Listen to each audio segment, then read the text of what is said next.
நறுக்கி எடுத்துட்டு வந்தாச்சு. இப்போ நம்ம தாளிச்சு விட்டுருவோம். இதுவும் கொடுக்கலாம், நம்ம பெரியவங்களும் சாப்பிடலாம். சூப்பு ரெடி ஆயிடுச்சு. மேலே கொத்தமல்லி மட்டும் போட்டுக்கலாம். வெஜிடபிள் சூப்புக்கு தேவையான காய்கறிலாம் எடுத்து வச்சிருக்கேன். பாருங்க, பீன்ஸ் எடுத்து வச்சிருக்கேன், கேரட் எடுத்து வச்சிருக்கேன், நூல்கல் எடுத்து வச்சிருக்கேன்.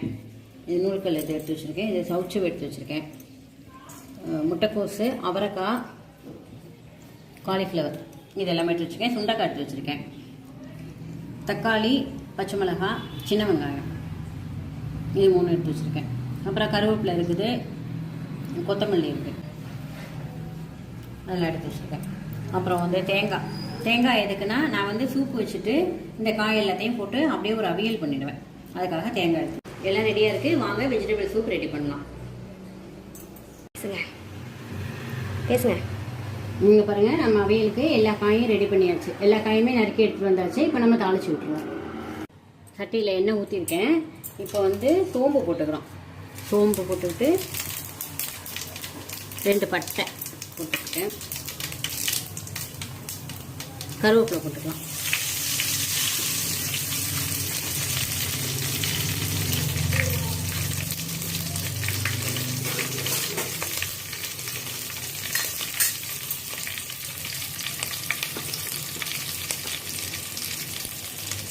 வெங்காயம்,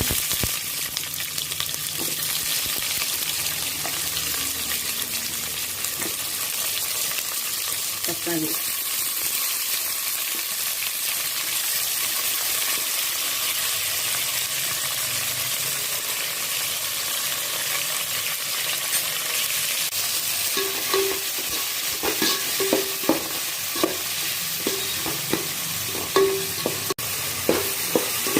பாருங்க, வெங்காயம் தக்காளிலாம் நல்லா வதங்கிடுச்சு. இப்போ எல்லா காயும் ஒன்றா போட்டு வதக்கிடுவோம்.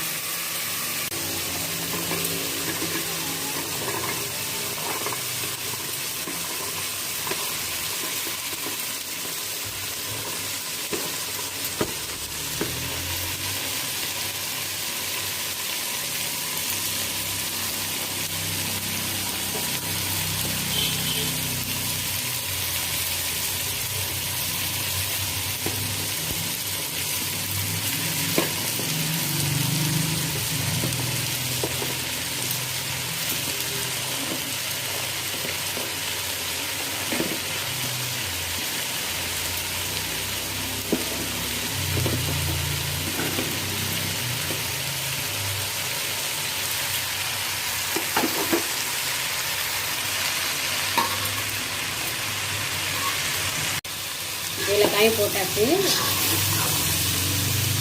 ஒரு தடவை நல்லா வதக்கிடுவோம்.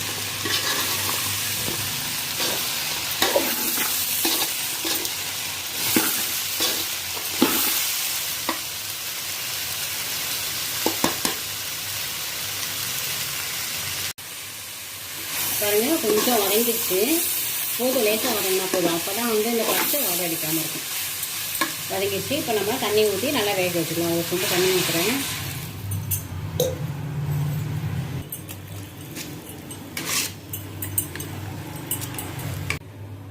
இன்னும் கொஞ்சம் மஞ்சத்தூள் போட்டு வேக வச்சுக்குவோம். காய் கொதிச்சிருச்சான்னு பார்ப்போமா? கொதிச்சிருச்சு பாருங்கள். இப்போ பாருங்கள், இதில் வந்து கொஞ்சம் உப்பு போட்டுக்குவோம். உப்பை போட்டுட்டு ஒரு கிண்டிடுவோம். இன்னும் வேகலை, இன்னும் கொஞ்சம் நேரம் வேகட்டும். மூடி வச்சுருவோம். பாருங்கள், நல்லா கொதிச்சிருச்சு, நல்லா வெந்துருச்சு. இப்போ வந்து நம்ம கொஞ்சம் மிளகுத்தூளும் ஜீரகத்தூளும் போட்டுக்குவோம். மிளகுத்தூள் போட்டுக்குவோம். மிளகுத்தூள் நிறையவே போடலாம், ஏன்னா அதுதான் காரத்துக்கு. அப்புறம் கொஞ்சமாக ஜீரகத்தூள் போட்டுக்குவோம். ரெண்டையும் போட்டுட்டு ஒரு 2 நிமிஷம் மட்டும் நல்லா கொதிக்க விட்டுருவோம். வெஜிடபிள் சூப்பு ரெடி ஆகிடுச்சு. மேலே கொத்தமல்லி மட்டும் போட்டுக்கலாம். போட்டு இதை ரெடி பண்ணிட்டோம். பாருங்கள், நல்லாயிருக்கும். இது வந்து குழந்தைங்களுக்கும் கொடுக்கலாம், நம்ம பெரியவங்களும் சாப்பிட்லாம். வாரத்துக்கு 2 நாள் இந்த மாதிரி சாப்பிட்டா உடம்புக்கு நல்லது.